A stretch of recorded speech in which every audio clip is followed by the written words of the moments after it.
Welcome back mga ka-DB, ka-Avery. Magandang araw sa ating lahat. Andito na tayo sa kwentong ibon at tips. Ngayon po, ang pag-uusapan ho natin kung gaano ba katagal magpares ang ating mga African lovebirds. Ayun po, kasi ang dami po nag-chat sa akin, ang dami nagtatanong, ang dami pong nagme-message. Kaya yun ang pag-uusapan natin, kung gaano katagal magpares ang ating mga alagang African lovebirds. Ayun po, kaya panoodin nyo to.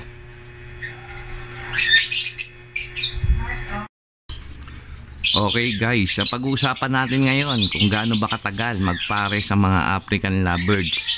Yun po yung mga pag-uusapan natin dito sa video to. Kasi yung iba nagtatanong bakit daw yung pares nila hindi pa nagprepare. Kaya yun ang pag-uusapan natin ngayong araw na to sa video dito sa ADB Avery TV. Okay guys, ngayon yun nga yung pag-uusapan natin, gaano ba katagal magpares ang mga ating mga alagang African lovebirds. Ganito po yan. Pag ho nasa tamang gulang na ho o matured na ho yung ating alaga, may nagpapares po ng ilang araw lang. Lalo na ho pag pinagsama niya na ho mula bata sila hanggang sa tumanda sila, hanggang sa mag-matured sila. Ayun po, araw lang ho nagpapares na ho yan. Opo, araw lang po nagpapares na ho yan. Basta't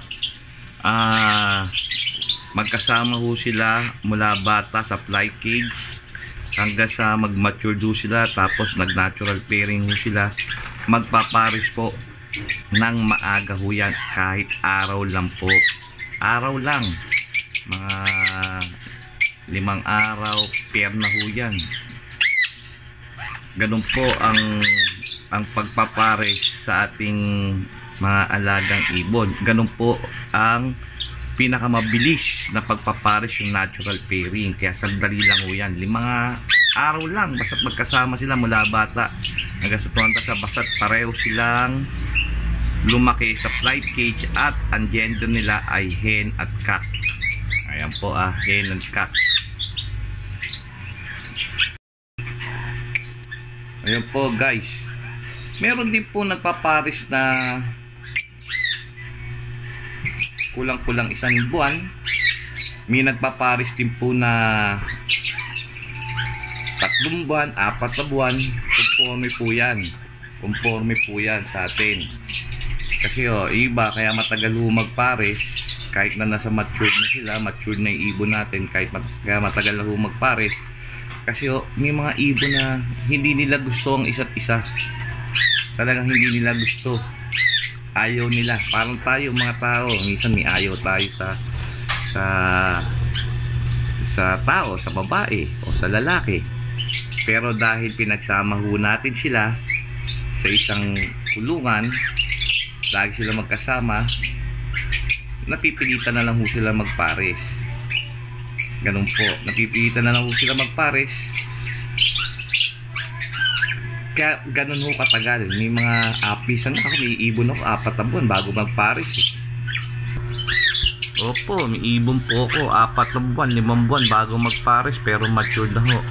Pero sa suma total, dahil lagi sila magkasama sa isang pairing cage, nagpares din. Pares, wala na silang magagawa. Pero hen and cock talaga sila. Wala na silang magagawa, kaya nakapagpares ho sila. Ayun. Pero kaya nga may nagsasabi, bakit sir, ang tagal-tagal na, hindi pa rin nagpapares yung ibon ko. Baka mamaya same gender. Pag hindi ho tayo sigurado sa ating gender ng ibon, yun na ho talaga ang mahirap.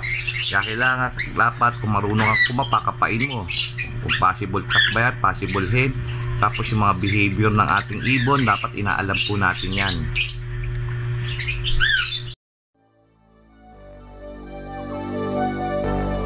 Fill me out with your smile, now the sunshine brings the light. Fill me out with a flame, I will let you in.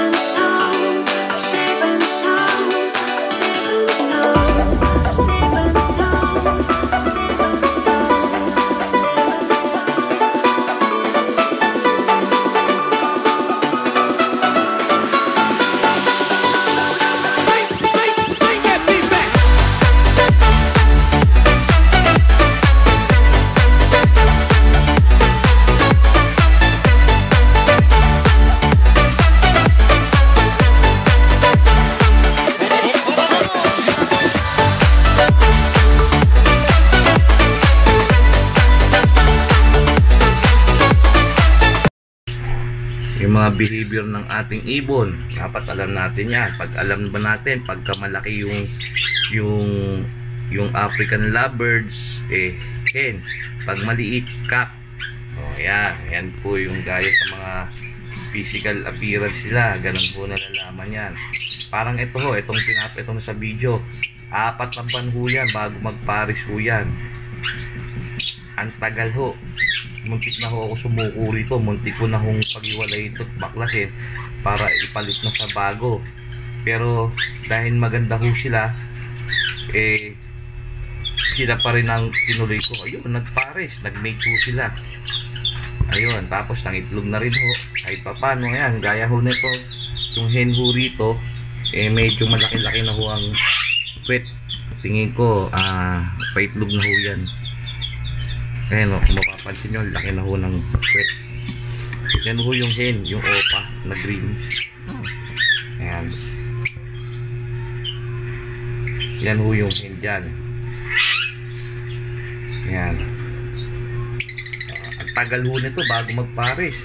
4 na buwan o mahigit pa yata. Muntik na ako sumuko rito. Pero ganun pa rin, suma total dahil magkasama ho sila lagi. Lagi sila kita. Nagpares din ho sila. Wala naman, no choice sila. Saka unang-una, yung hen na yan, lagi niyang inaaway ang cock. Habol lang habol, kaya takot yung cock sa kanya. Bandang huli, nakuha na rin ang cock yung loob ng hen. Di nagpares na yun sila. Ngayon, nagme-mate na. Diba ho? Okay. Hey guys, ayun po. Nalaman na ho natin kung gaano katagal magpares ang ating mga alagang ibon. May araw lang po, may 1 linggo, may 1 buwan, may 3 buwan, may minsan mahigit pa sa 3 buwan, 4 na buwan o 6 na buwan.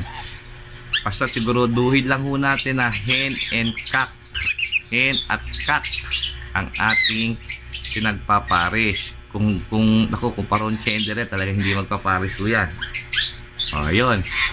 Kaya wag ho tayo maiinip. Payo ko lang po sa inyo, kung talagang sigurado ho kayo sa ibon nyo na hen and cock, wag po tayo mainip, pabayaan nyo ho sila na magkapalagayan ng loob. Diba? Dahil gaya nga sinabi ko, may nagpaparis po na matagal. Lalo na mga pag-force pairing. Ngayon na sila nagkita. Diba? Kaya ganun ho talaga ang ating ganyan ho talaga sa pag-iibon. Okay guys? At sana po huwag niyo sana kalimutan mag like, share at subscribe at pakipindot na rin ang notification bell para lagi tayong updated sa mga susunod kong video. At sana po paki-share na rin po to sa mga newbies, sa mga kakilala nyo na maguhan, para maintindihan nila kung paano at hindi sila naiinip sa pag-aalaga ng ibon at sa pagpaparis ng ibon. Maraming salamat po at God bless.